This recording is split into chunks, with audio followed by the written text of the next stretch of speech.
So we're going to talk follow-up to what happened yesterday when we discussed the death of actor Jonathan Joss, who was, of course, he was killed by a neighbor. And there was statements made by the police and by his partner about whether or not this was a hate crime. But more information has come out. If you don't know, you should watch the video from yesterday. There was a picture being painted of somebody who was just living a life of turmoil. Some people posited that it was drugs. Other people say that it was mental illness. Look, I can't speak to any of that. I don't know this gentleman's history, but given everything that was discussed with his neighbors and with colleagues and everything like that, it didn't paint the most stable of lives. So we've got follow-ups now. That the gentleman who is as of now accused but has not been convicted. Maybe gentleman isn't the right word. Person, human being, the guy. Okay, Ungentleman. the guy. His name is Sigfredo Alvarez Ceja, and he was arrested blocks from the murder after the argument that they had, and he admitted to the cops, or reportedly admitted to the cops right then, I shot him, and that a rifle was used, and that they That's A rifle? That's the part first that thing has shocked me a little confused. Like, Who what? shoots a person with a rifle? Yeah. Who? Because they said he raised a gun from his the other His lap. Yeah, the husband here said that he raised a gun from his lap. Which means he was sitting. I mean, a minimum So- length on a rifle barrel is 16 inches. The woman who drove Jonathan and his husband to the house where he was going to get his mail, parked and waited, and then the guy who shot him pulled in behind that person and then got out and they started arguing. So it wasn't while sitting. And then she saw the argument from the rearview mirror, and that told Joss that he had a gun. So he actually told the guy that he had a gun, Wow. or Seems a little he told sketch. Joss that he had a gun. The rifle was the only weapon in the police report, but then an officer also said weapons were seized, so there's incongruities there. So, Sounds like I don't know, well- like a little bit of an interpersonal dispute rather than a well, random that's what most of it shooting. feels like, is like, turmoil in the neighborhood. Yeah. Yeah. Maybe someone gave someone monkeypox. I don't think that that's what would happen here. So it says now. Here's the thing. Those were the facts that I was able to glean, which is that the person was arrested a couple of blocks away, that he admitted to shooting him, and then that a rifle was used. This was taken in, and then the argument was seen from the rearview mirror. But then now there has been an interview given by Joss's partner, who is talking about how it's painted in this way as if it was like purely a homophobic attack. Right, like they were standing there, and they were like grieving their dog, I guess, who had died, and they found the dog's skull. Like, but why would it be there, just kicking around? Like, why would they have buried it? So the house burned down, and the dogs died when the house burned down. It's been very confusing because some of the sources are saying that, like, the dog's skull was displayed, whereas others say they found it in the rubble. Yeah. Which I do. I mean, this is what I Those do for a paint living. very different How pictures. would you go searching? Like, why would someone go searching for that, and how could you find it? Well, this is what I do for a living is I go through and I read old news reports about missing persons cases and conspiracy and things like that. So a lot of the time there are those little incongruous details that are just the result of people taking a statement and never actually doing any analysis later on because there's no time with journalism. There have been dozens of police calls there. I think they said over 40 police calls there to that block. But it's not a good neighborhood. Jonathan Joss's husband has given an interview to The Independent. That was also something to me that was like, I can't imagine giving an interview that soon after something that horrific happening. But says everything was really close range. It was in the head, she told The Independent the moment after the actor was fatally shot. While I'm holding him, the suspect had a gun pointed over me, and he's laughing and says, "Oh, you love him?" and then used a Spanish slur for a gay person. Yeah, I gotta say the husband's stories have been really inconsistent so far. I'm more interested in what the person who drove him there that day has to say than what the husband had to say. Yeah. Because the husband is like, he raised a gun from his lap. He raised a rifle from his lap. Huh. A rifle is heavy. It takes a second. If you're one-handed, it takes a second to aim. I imagine having like a rifle rack in the back of a truck. Yeah, but That from makes your sense. lap, that suggests you're talking about a handgun. And then it sounded like he raised it from his lap. Well, how did he do that if he Right. was standing outside of the car? You don't say a lap if you're standing. Yeah. So was he So- standing or was he in the car? It sounds like, based on what the woman said, that they were outside of the car at this point. At which point, he can't raise a rifle from his lap. He's standing. Right. The husband claims that he cackled and spewed a gay slur moments before shooting. Suspect then held a gun over the husband as the husband held Joss and said, Whoa. "Then I got, then I." What does that mean, though? Held a gun over him? Like I guess like pointed a it at gun at them. them? Yeah, While but why he held- like the phrasing is so weird. And then, of course, Mm. like this all paints a picture of like a homophobic attack, but the Horrible police are hate saying crime. that that's not what happened.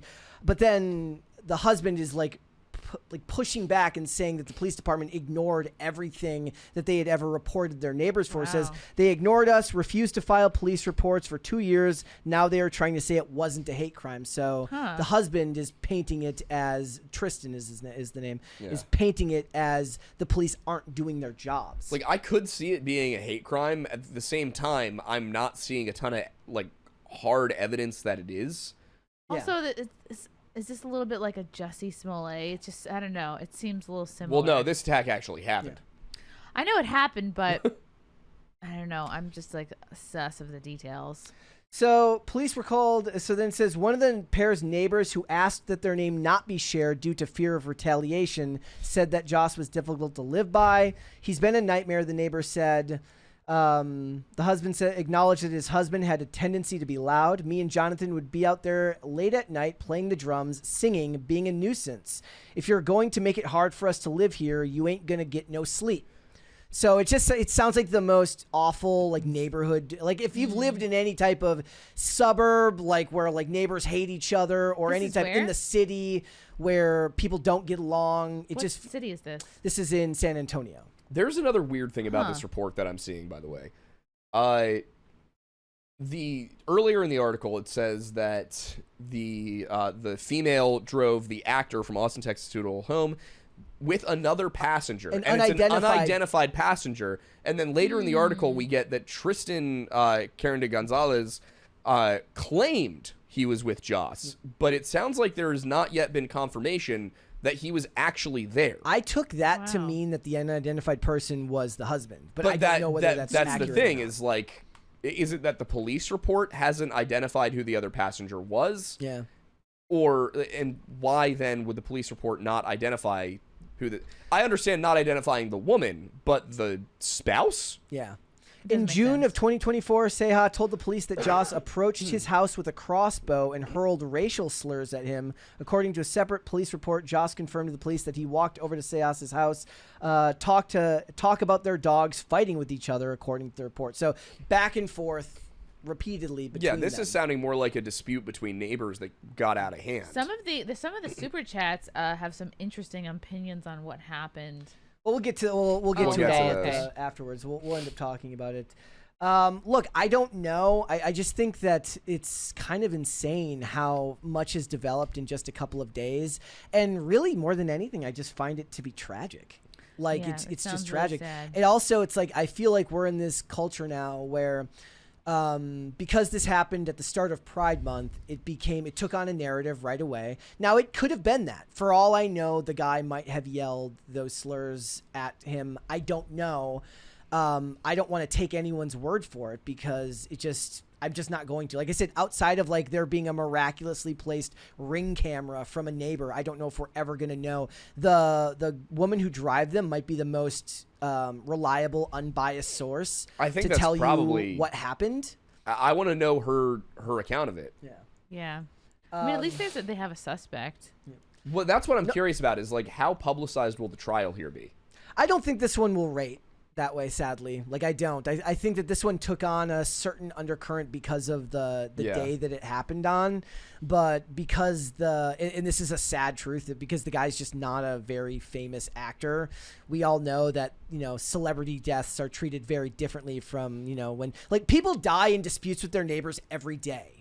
Like, I'm sure. Like, this type of stuff, maybe not this extreme, but incidents happens every day, and people die at the hands of people in their neighborhood all the time. But this one got the public's attention because it was related to a celebrity. But he's not the type of celebrity where a year from now people are going to be thinking about it. At least I don't think so. It's true. My dad was shot like a year and a half ago, and they still haven't arrested anybody. So Did he live? No. Oh, okay. It was in the head, and it was like. Where You just dropped that very casually. I haven't processed it yet, which is why I talk about it in a numb way.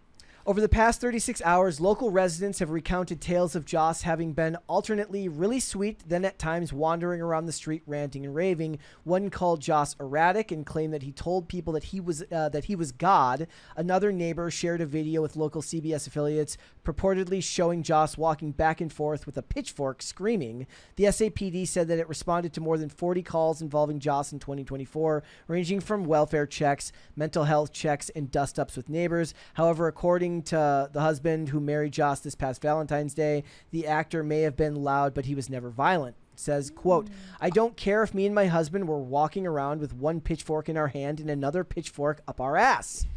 We didn't point weapons at anybody. When the man rolled up with the gun, we were checking our mail. He said he found it really sad how people treat other people when they're having a mental health crisis or going through trauma, and that no one wants to consider what led to that point. It's okay. I want to know why Joss wasn't institutionalized by his husband. Yesterday. Yeah. Right, if it was so bad. Like, I genuinely don't understand. Like, was it that they couldn't afford it?